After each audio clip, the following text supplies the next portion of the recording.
Eh bien bonjour à tous, j'espère que vous allez bien.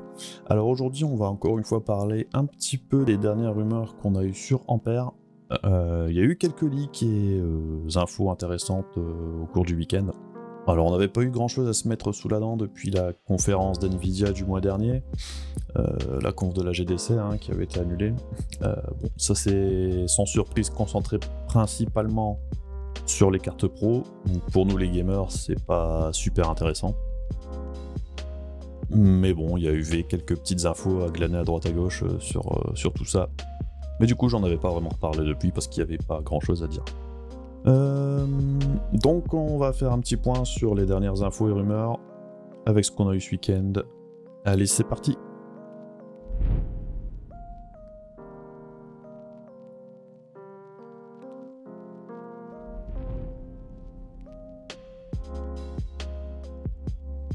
Alors, pour commencer ce week-end, donc, on a eu un leak du potentiel design du couleur de ce qui serait la RTX 3080. Alors ça change pas mal de ce qu'on attendait, on avait entendu parler d'un design avec un ventilo axial à 3 ventilateurs.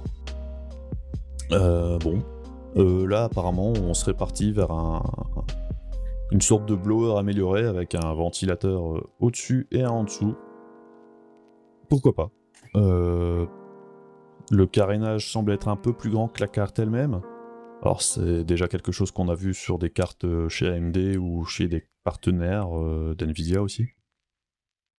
Voir les performances, il y a peut-être un intérêt quelconque, j'en sais rien. Alors après j'avoue qu'esthétiquement, de ce qu'on voit là, c'est pas incroyable. Je vous montre un petit peu ici ce que ça donne.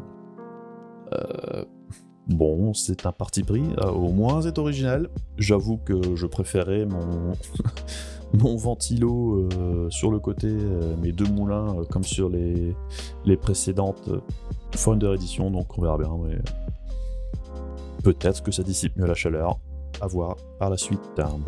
Alors niveau des autres rumeurs, on a aussi sur la performance brute des performances augmentées, encore une fois.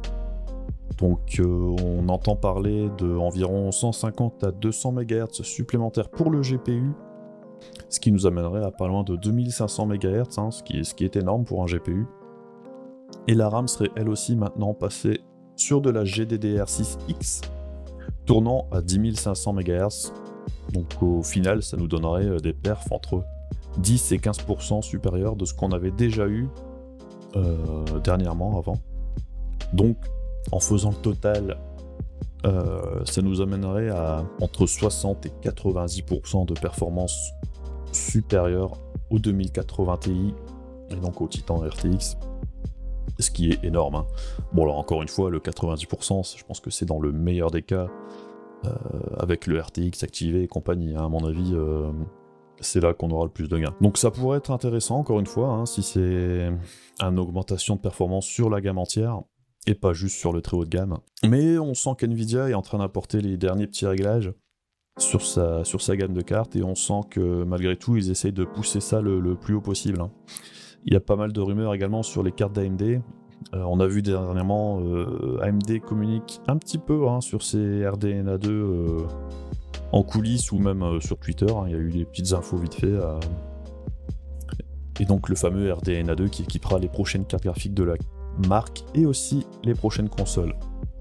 Et donc ce RDNA2 s'annonce quand même assez prometteur si les rumeurs se confirment, mais je pense que c'est ça qui pousse Nvidia à se préparer un peu à tout. Donc c'est bien, c'est super. Donc on entend aussi également parler d'une RTX 3090 qui serait une nouvelle dénomination dans la gamme. Alors est-ce que c'est là pour remplacer les TI comme on avait avant, ou est-ce que c'est juste une segmentation supplémentaire?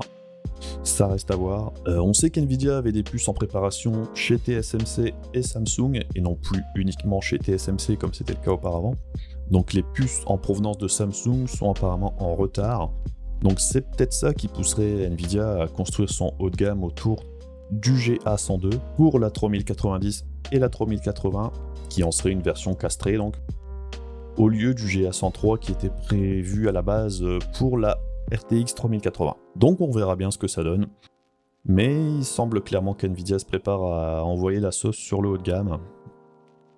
Et on aurait peut-être une segmentation plus intéressante que celle actuelle, principalement au niveau des tarifs. Hein.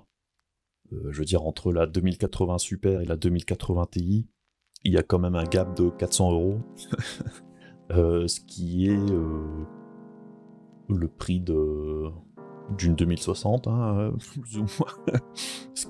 Enfin, pour le peu de performance en plus, c'est quand même énorme. Donc, on verra. On sent quand même que la concurrence pousse derrière et ça pousse Nvidia à, là aussi, peut-être changer un peu ses méthodes. Donc aussi, rapidement, on entend parler sur les dernières cartes de test qu'il n'y aurait plus le port USB-C qu'on avait eu sur les dernières cartes, sauf que ça a commencé avec Pascal. Bon, c'est un port qui sert pas souvent, je pense. Hein. À la base, c'était fait pour les casques VR. Bon, j'ai un casque VR, j'ai jamais branché mon casque là-dessus. Soit. Donc bon, je pense que même s'il disparaît, ça ne gênera pas grand monde.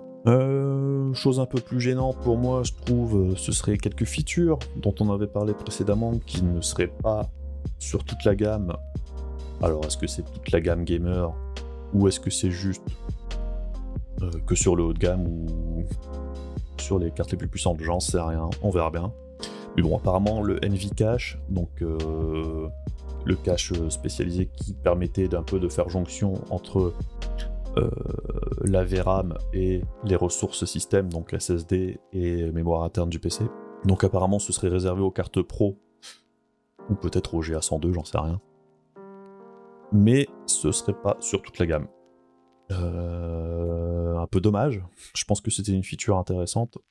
Surtout quand on sait que les consoles seront livrées en série avec du SSD. C'était peut-être un moyen d'accélérer un peu les choses sur PC à ce niveau-là aussi. Et aussi apparemment le Tensor Memory Compression qui passera à la trappe sur une partie de la gamme, ou encore une fois toute la gamme, on n'en sait rien. Bon, c'était de la compression mémoire, donc pour pouvoir mettre des textures plus grandes, mais qui ne prenaient moins de place, avec une techno qui utilisait les Tensor Core, donc c'était une compression lossless, donc sans perte, donc ça aurait permis d'avoir une gestion de la RAM encore une fois plus simple pour les cartes Nvidia. Alors apparemment ça passe à la trappe sur certains modèles, lesquels j'en sais rien. Mais bon, faut s'attendre à ce que ce qu'on avait entendu dire jusqu'ici ne soit pas là sur toute la gamme.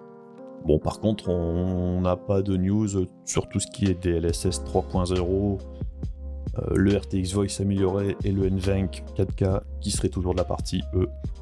Alors, est-ce que ça a un rapport avec l'augmentation de performance brute? Peut-être que ça permet de faire de la place pour augmenter la fréquence de la puce. Bon, alors après, ça me paraît un peu tard dans le développement des puces pour faire des changements en profondeur comme ça.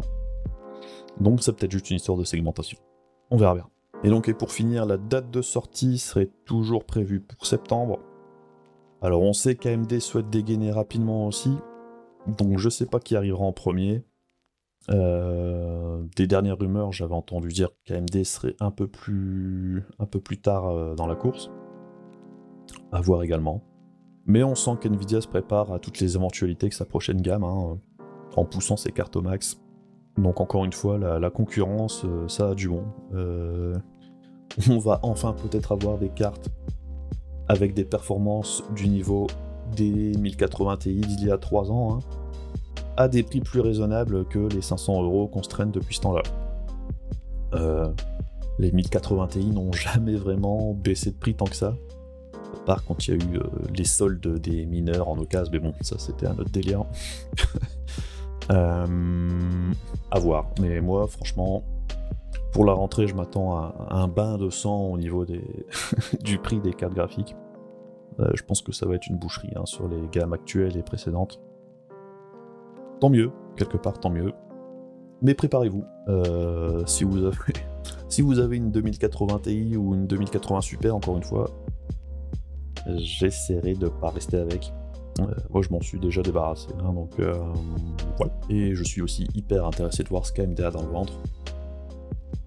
Ça fait très longtemps qu'on espère qu'il revienne un peu sur le haut de gamme, et ce serait vraiment excellent qu'il puisse revenir à la fois sur les processeurs et sur les cartes graphiques en même temps, puisqu'on sait qu'à la fin d'année, AMD prépare aussi une nouvelle gamme de processeurs et une nouvelle gamme de GPU. Je pense qu'ils veulent frapper un grand coup et je pense qu'ils y arriveront. Alors même si Nvidia conservera probablement la couronne des cartes les plus performantes, parce qu'ils y tiennent à cette couronne, hein. Généralement quand AMD et précédemment ATI étaient passés devant, ça leur a pas trop plu. Donc ils ont souvent rempilé derrière avec un autre modèle qui passait juste au-dessus. Donc on s'attend un peu à la même chose. Donc vivement, moi j'ai hâte d'être en septembre pour voir ce que ça va nous donner tout ça. Et donc j'espère que cette petite vidéo vous a plu, j'espère que vous avez pu apprendre 2-3 trucs. N'hésitez pas à mettre des commentaires et à discuter. Je rappelle également que je stream régulièrement l'après-midi, dans la semaine et parfois en soirée, et aussi parfois le week-end.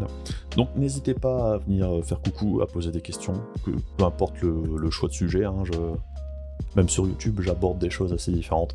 Donc n'hésitez pas à venir faire coucou, ça fait toujours plaisir. Voilà, des bisous, à la prochaine, salut salut.